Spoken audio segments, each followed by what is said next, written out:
Everyone having a right to a safe and stable home benefits us all. I come with no other agenda than desperately trying to help people who are in need. It was meant to be a cheerful royal day, a rare, relaxed escape from protocol. But by the end of it, a royal line had been crossed. What began as innocent childhood banter quickly spiraled into whispered outrage behind palace doors. Prince Louis, the cheeky, lively youngest of the Wales trio, left the gardens in tears. And this time, Prince William didn't just frown, he acted. So what exactly happened?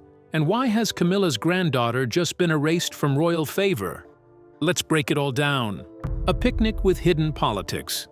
It was supposed to be just another cheerful royal outing. Picnic blankets on Balmoral's manicured lawns, kids running wild, and corgis darting between teacups and sandwiches. No official speeches, no stiff protocols, just family time.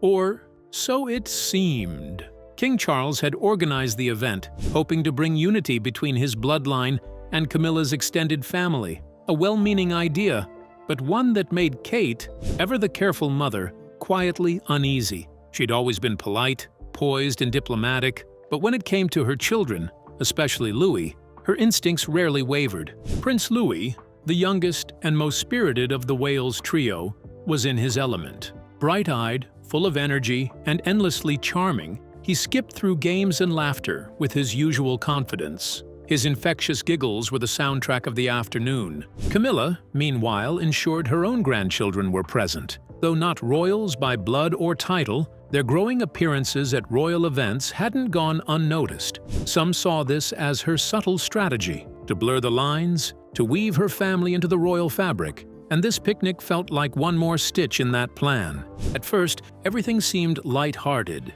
Children played, parents chatted, and nannies exchanged gossip over elderflower drinks. But then, something shifted. Kate's posture changed, her smile paused, her eyes fixed on Louis. He stood still now, face flushed, expression unreadable. Across from him was one of Camilla's granddaughters. No more giggles, no more games, just a moment of tension sharp enough to slice through the summer air. It wasn't clear what had been said, but something had clearly gone wrong. The kind of wrong that mothers notice instantly. Kate began walking, calm but alert. This gathering wasn't just a picnic anymore. It was a mirror reflecting deeper divides. Two families, one throne, and children caught in the crossfire. And as Louis's usual sparkle dimmed, Kate knew this wasn't just innocent playground teasing. It was the beginning of something far more serious. But what happened next unraveled so quickly, and yet so quietly, that many of the adults didn't notice until it was too late. A cruel comment and a crumbling smile. Louis had always been the spirited one, the youngest royal who made even the most serious official events feel a little lighter. At Trooping the Color, he'd yawned mid-parade. On the palace balcony, he once covered his ears and shouted during the fly-past, completely stealing the show. But beneath the cheeky grin and unruly charm was a child deeply connected to his family, especially to his mother, Kate. He adored her, and what happened in the garden that day struck at the heart of that bond. While the adults were preoccupied with tea and royal small talk under the marquee, the children had broken into smaller groups. One patch of grass became an impromptu football field. Another hosted a pretend tea party, complete with toy cups and muddy sandwiches. Louis, bouncing between groups, eventually found himself alone near the rose garden. That's when Camilla's granddaughter approached. It wasn't clear what sparked the exchange. Some say it started with a snide laugh. Others believe it was prompted by Louis's playful attempt at a royal curtsy, something he'd once done jokingly to mimic his mother. But what is certain, according to multiple insiders, is that the moment turned mean, fast. "You really think your mom's going to be queen?" the girl reportedly sneered, her voice loud enough for a few nearby children to hear. "She's just pretending. Everyone knows Camilla's the real one." Louis blinked, confused at first, then hurt. His hands fell to his sides. He looked down at his shoes, and the warmth in his face started to fade. Before he could even formulate a response, she struck again, this time attacking something even more personal. "And what's with the way you walk? Is that your prince training? Do you think you're better than everyone else because you live in a castle?" Witnesses described Lewis's face as shifting from confusion to pain. Red flushed his cheeks. His bright, mischievous eyes began to well up. Someone later said he looked crushed, not because the words were cruel, but because he had never expected them from someone who was supposed to be family. One child giggled. Another turned awkwardly away. No one intervened. And Louis, trembling, did the only thing a 6-year-old could think to do. He ran, straight toward the edge of the garden, where Kate stood quietly with Charlotte. Before Kate could react, Louis threw himself into her arms, sobbing. His small body shook against her dress as she held him tight, her hand gently cradling the back of his head. Kate didn't need to ask what had happened. The look on Louis's face told her everything. His confidence, his sunshine, it had been stolen, and in its place was a child who felt mocked, misunderstood, and unsafe. For those standing nearby, the moment was jarring. A hush seemed to fall across the gathering. Even the corgis, who had been enthusiastically chasing shadows moments earlier, stood still. Camilla, positioned a few yards away, noticed the scene, but made no move. Whether she didn't understand the gravity of what had just happened, or chose not to, is unclear. But what is clear is this: Kate saw everything. She held Louis close, her expression unreadable, but inside, something snapped, not with panic or dramatic outbursts, but with a deep, simmering fury only a mother knows, the kind that waits, that observes, that remembers. This wasn't just rude playground banter. This was intentional, calculated, echoing words too mature for any child to invent on their own. Kate looked up across the garden. Her gaze found William, and in that unspoken second, everything changed. Kate's silent storm. Kate Middleton is known for her calm, for her grace under pressure, for her ability to smile through scandal and stand firm in royal storms. But no palace training, no charm school diplomacy, no media etiquette could prepare her for what she felt in that moment when Louis collapsed into her arms, face flushed with shame and heartbreak. To outsiders, she remained composed. Her hand gently smoothed his hair, her voice soft as she whispered something into his ear. But anyone who had ever seen a mother snap into protective mode would recognize the look in her eyes. Behind that composed exterior was a storm brewing, cold, deliberate, and powerful. Kate didn't make a scene. There were no dramatic confrontations or public scoldings. Instead, she stood up quietly, took Louis's hand in one of hers, and gestured for Charlotte with the other. Together, the trio walked back toward the palace, every step purposeful, every movement composed. But to the trained eye, it was clear. She wasn't retreating. She was repositioning, calculating. Camilla watched them go, but didn't move. Perhaps she didn't know what had just happened. Or perhaps she assumed, wrongly, that it would blow over like a gust of royal gossip. After all, children squabble all the time, right? Not this time. Once inside, Kate led Louis to a private sitting room away from the flurry of royal aides and event coordinators. She knelt to his level, her hands on his shoulders, her eyes locked with his. "Tell me exactly what happened," she said gently, and he did. At first, hesitantly, then with growing confidence as the words poured out. The teasing, the comments about his courtesy, the mocking of his walk, the cruel remark about his mother not being a real queen. And finally, something Kate hadn't expected. Another insult whispered under the breath of Camilla's granddaughter. "At least my granny didn't die because of the crown." That was the moment Kate's eyes went cold. It wasn't just childish cruelty.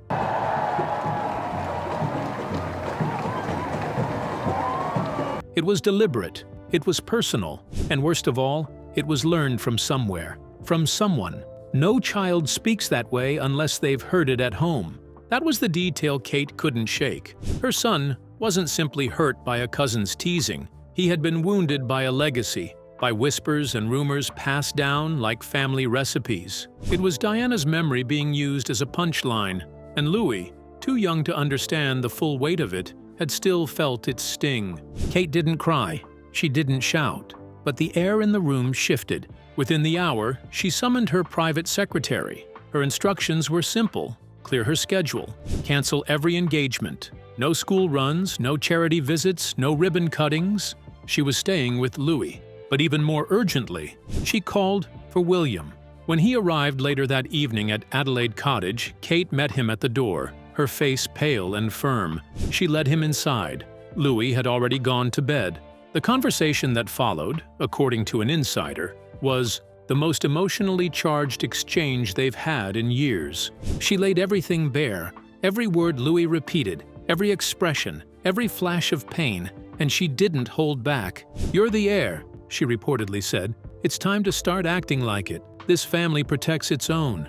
I will not let this go. If you don't take action, I will." She reminded him of Diana, of how silence had cost too much, of how the institution had failed her, and how history could repeat itself if they didn't draw a line.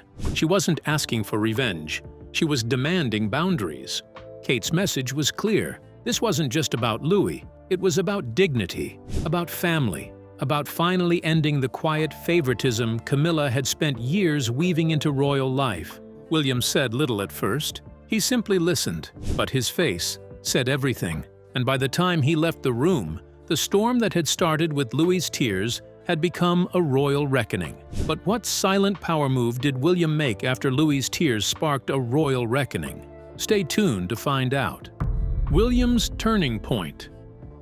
Prince William had faced many pressures in his life: public scrutiny, royal expectations, the shadows of both his father's reign and his mother's tragedy. But nothing rattled him quite like seeing his youngest child broken. Louis wasn't just hurt, he was humiliated.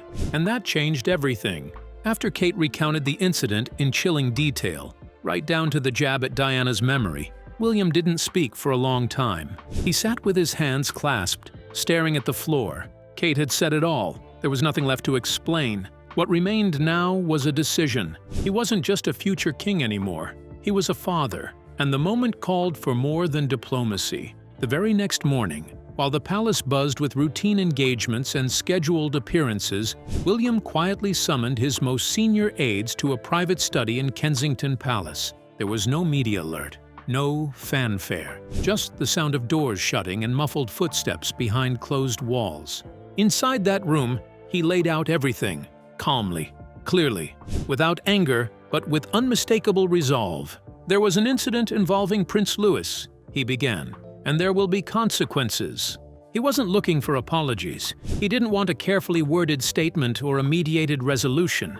What he wanted was accountability and distance. Effective immediately, the young girl who insulted Louis would no longer be welcome at royal events involving his children. No holiday invites. Okay, no, this one I should be fine. I did get a bit emotional when I sang it in there, because it's just like, unbelievable venue. No charity appearances. No symbolic walks alongside Charlotte and George. Her quiet integration into the royal circle had come to a full stop. And then came the headline move. Any pending consideration for honorary status, titles, or privileges connected to Camilla's granddaughter, the aides were stunned. Not because they disagreed, but because William was no longer asking for consensus. He was making decisions, like a leader, like a protector, like a father who had finally drawn the line. This wasn't just a reaction to a playground insult. It was a message to the monarchy itself. Legacy doesn't come from association. It comes from honor, behavior, and loyalty. It wasn't a request. It was a notification. For the first time in years, William wasn't deferring to the crown.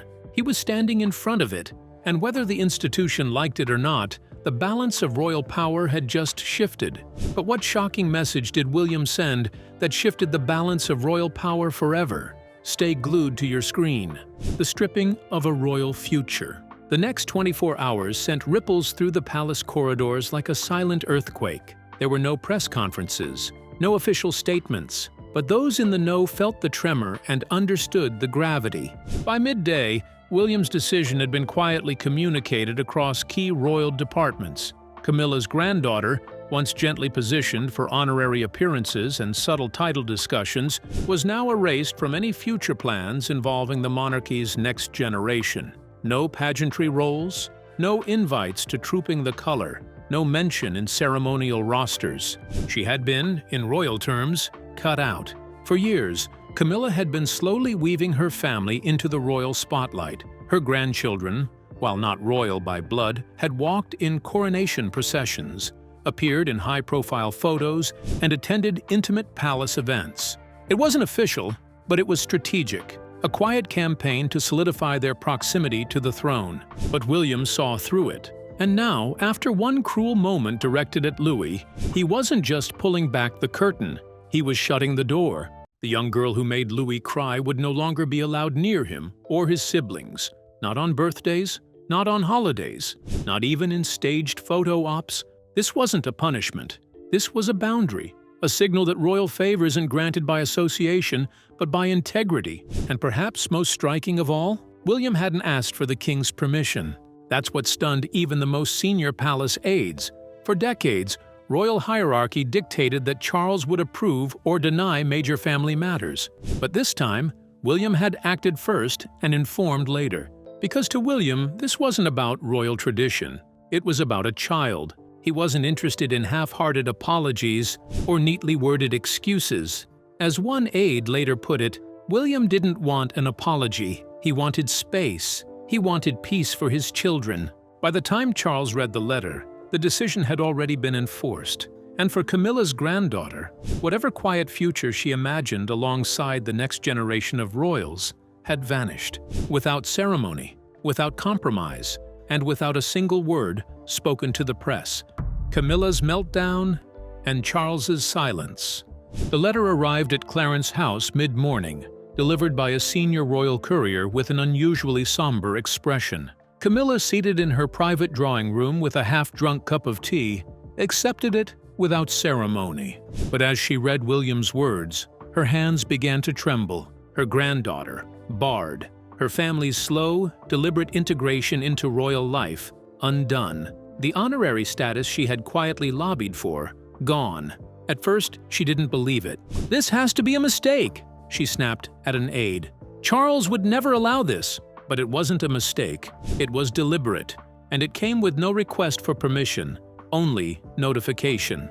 William hadn't consulted, he had acted. Fury overtook confusion. Camilla stormed through the halls of Clarence House, demanding explanations, questioning staff, and railing against what she called a personal vendetta. Her voice echoed down the corridors, an unusual breach of her carefully composed demeanor. Her next move was swift. She marched straight to the king's study, letter in hand, demanding that Charles intervene. "He's your son," she reportedly shouted.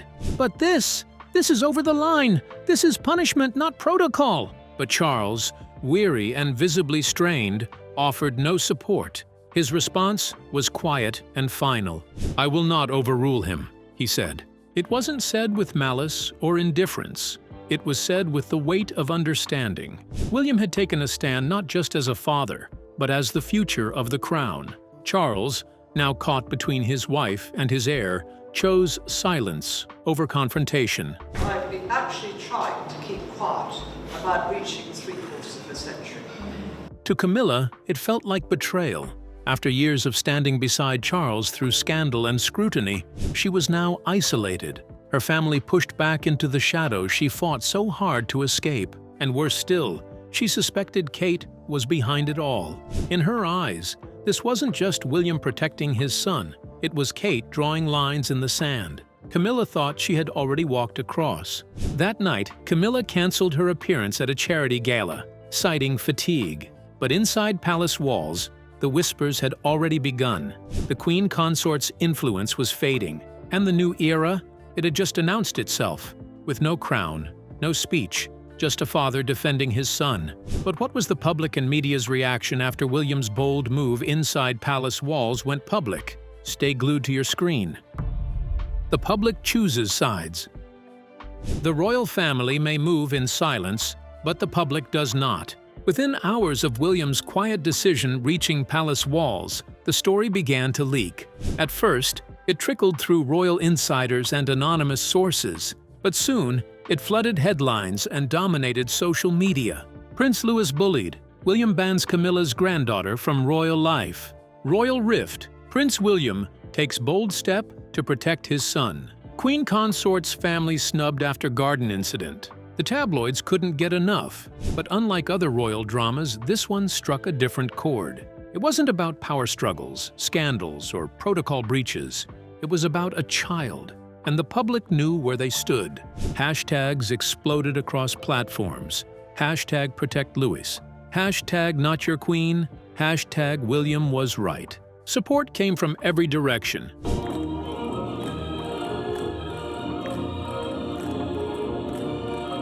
Parenting bloggers praised William for putting his son's well-being above royal optics. Teachers spoke about how bullying at a young age leaves lasting scars. Mental health advocates applauded Kate for taking a firm, composed stance without seeking media sympathy. One viral tweet summed it up best. Prince Louis may be the youngest, but today he taught the monarchy what strength looks like. Good for William and Kate. As the outpouring grew, so did the comparisons. Diana's legacy resurfaced. Many remembered how she, too, had shielded her boys from the rigidity of palace life. Now, it seemed, her son was carrying that same protective fire. This time, not with public defiance, but private decisiveness. Artists began sharing illustrations of Louis, standing tall, a small golden crown resting gently on his head. Others posted side-by-sides of Diana with William as a child, next to images of Kate with Louis in her arms. The visual message was clear.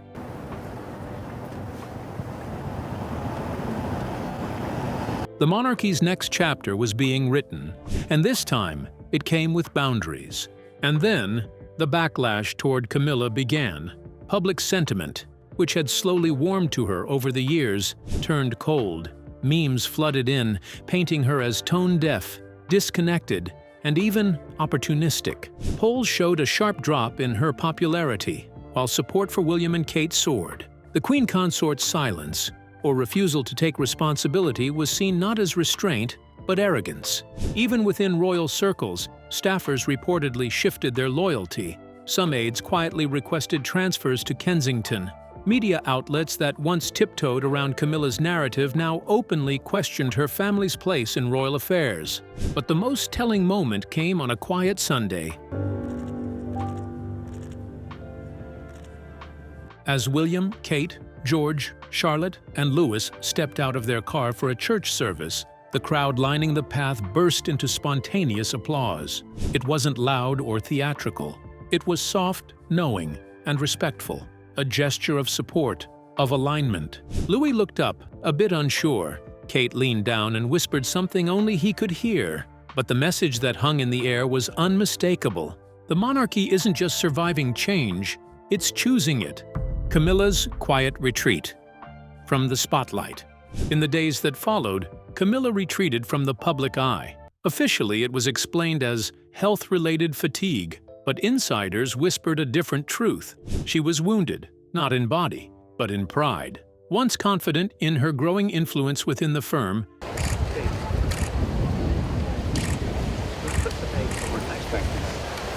she now found herself on the outside looking in. Public sympathy had vanished. Longtime staff distanced themselves. Media allies grew silent. Appearances were canceled. Invitations quietly rescinded. Her decades-long strategy to weave her family into royal legacy had unraveled in a single afternoon. And while she kept smiling at the cameras when necessary, those close to her say she never truly forgave William or Kate. But inside palace walls, one thing was certain. Camilla had been outmaneuvered, not with scandal, but with principle. The Queen Consort had lost the court of public opinion. So, what do you think? Did Prince William go too far, or was this the bold move the monarchy needed to protect its future? We'd love to hear your thoughts in the comments. Don't forget to like, share, and subscribe for more untold royal revelations.